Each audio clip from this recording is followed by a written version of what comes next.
তো সাংবাদিকদের ভূমিকা সবসময় সব জায়গায় আমেরিকাতে, ইংল্যান্ড, সব যেখানে যাবেন, ঠিক আছে, সুন্দর ভূমিকা। আপনাদের সহযোগিতা সবচেয়ে বেশি। আমি আপনাদের সহযোগিতা নিয়ে আমি চেষ্টা করি। আমার একদিনে যেটা মনে হলো বগুড়ার মূল সমস্যা যেটা হচ্ছে, 4 থেকে 5টা আমাদের সমস্যা। তার মধ্যে 1 নম্বর যে সমস্যাটা সেটা চাকরি। আমার কাছে শুনে মনে হলো চাকরি, এরপরে মাদক, বিশাল একটা সমস্যা। এরপরে হলো যে বিভিন্ন কিশোর গ্যাং টাইপের চাকরি মারা, কিশোর পাইছে।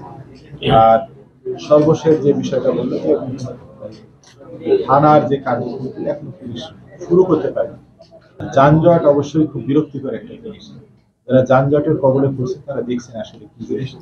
হয়তো আমি যানজটটা পাচ্ছি না, আমার মনে হচ্ছে যে এটা যানজটের সময়, কিন্তু আমি যদি আপনার মতো হয়ে যাইতাম তখন বুঝতাম যে যানজটে।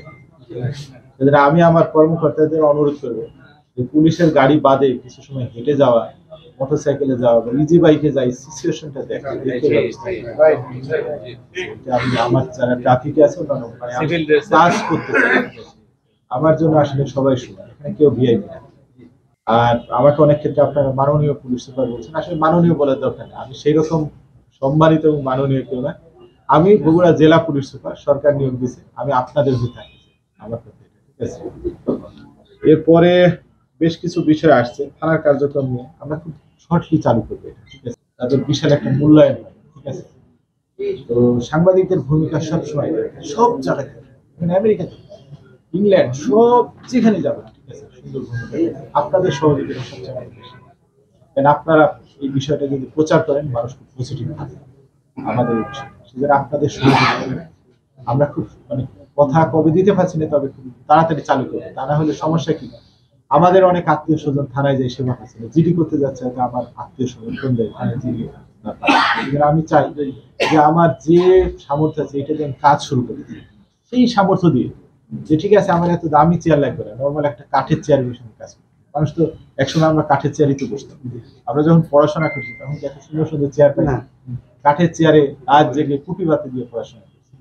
ইউনিভার্সিটিতে গেছি 7-8 জন একসঙ্গে থাকছি, হয়তো আলু ভর্তা ডাল দিয়ে খাইছি, আত্মীয় স্বজন আসছে, ওই ছোট বেডে একসাথে থাকছি।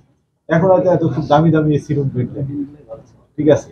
কিন্তু আমরা চালু করতে চাই সবকিছু, এইভাবে আমরা চালু করতে চাই ছোট থেকে, ঠিক আছে। যেটা আছে সেটাকে আমরা চালু করতে চাই। আর অলওয়েজ ওয়েলকাম, আপনারা সবাই আমার কাছে ওয়েলকাম। ওই যে একজন বলছেন যে আগে বিভিন্ন সময় পত্রিকায় নিউজ পাই, আমি যেখানে ছিলাম মানে অফ দ্য রেকর্ড বলে যে আমি সবার সাথে ভালো সম্পর্ক, বললাম না এই যে কবির ভাই ছিল আমাদের, ঠিক আছে, হয়তো তাকে অনেকে দাওয়াত এই বন্ধু হলে দাওয়াত দিন, কিন্তু আমি সব কবির ভাইকে জিজ্ঞেস করবেন যে আমি সবসময় বলছি কারণ আপনি তো সাংবাদিক হলো তো কোনো একক কোনো গোষ্ঠীর না, গোষ্ঠীর, আপনি কি কোনো গোষ্ঠীর? জনগোষ্ঠীর, আপনি জনগোষ্ঠীর, আপনি সংবাদ পাবেন, সংবাদ প্রচার। তো আমি আশা করব অনেক পয়েন্টস আমি আসলে আমি অনেক জায়গাও চিনি না, জায়গাগুলোর নাম বলছেন আমি নোট করছি, এগুলো আমি ধীরে ধীরে চেষ্টা করি। আমি যদি বলি যে আমি করে ফেললাম এখন পারলাম না, তখন আমার বলবেন যে আপনি তো একটা হিপোক্রেটস, আসলেন খুব মিষ্টি মিষ্টি কথা বলেন, ভালো বলে, কিন্তু ফাউল একটা স্কোয়ার ছিল, কিছুই করবেন। আমি খুব ধীরে ধীরে চেষ্টা করব, আমি যে কদিনই থাকবো আমি চেষ্টা করে যাবো, আমি আপনাদের সহযোগিতা নিয়ে আমি চেষ্টা করি। আর তথ্য গোপন রাখা আমি পছন্দ করি না, কারণ তথ্য দিলে সঠিক তথ্য, না দিলে তখন তথ্যটা ফ্যাব্রিকেটেড হয়ে যায়। আমার একটা বক্তব্য বা আমার যিনি ফোকাল পার্সন আছে মিডিয়া, তার এই যে সরাফত হবে ফোকাল পার্সন মিডিয়া, সে কথা বলবে, আমি পুলিশ কমিশনার বা ডিআইজির পক্ষে কথা বলে তাদের সাথে সবসময় একটা ভালো সম্পর্ক। আমি এই পুলিশ মিডিয়া রিলেশনের উপর ইন্ডিয়াতে একটা প্রশিক্ষণ করছি, Nepal north eastern police academy, 10 দিনের একটা প্রশিক্ষণ পাঠাইছিলাম আমাকে, সেখানে আমি করছি। তো সো আপনাদের আমি মনে করি যে আমি প্রথমে আসি বলছি, প্রথমে আমি প্রেস ক্লাবে যাবো, এখানে তাদের জিজ্ঞেস করছি যে বগুড়াতে প্রেস ক্লাব কয়টা আছে, কোথায় আছে, আমি সেখানে যাবো, চা খাবো। আমি কিন্তু তাদের সবাইকে জিজ্ঞেস করছি, এবং আমি সিলেটে সপ্তাহে 2-3 বার আমি প্রেস ক্লাবে যাইতাম, বিভিন্ন সময় সবারই সাথে বসে গল্প করতাম, প্রেস ক্লাবে লাইব্রেরিতে যাই, বই পড়তাম, সবারই সাথে আমার তাদের যে কমিটি হইতো, দ্বিবার্ষিক কমিটি বা নির্বাচন যেদিন হতো সেদিন নির্বাচনের পরে খাওয়া দাওয়া হতো, আমি সবসময় থাকতাম নির্বাচনের সময়। আপনাদের সকলের সুস্বাস্থ্য দীর্ঘায়ু কামনা করছি, আপনারা সবাই ভালো থাকবেন।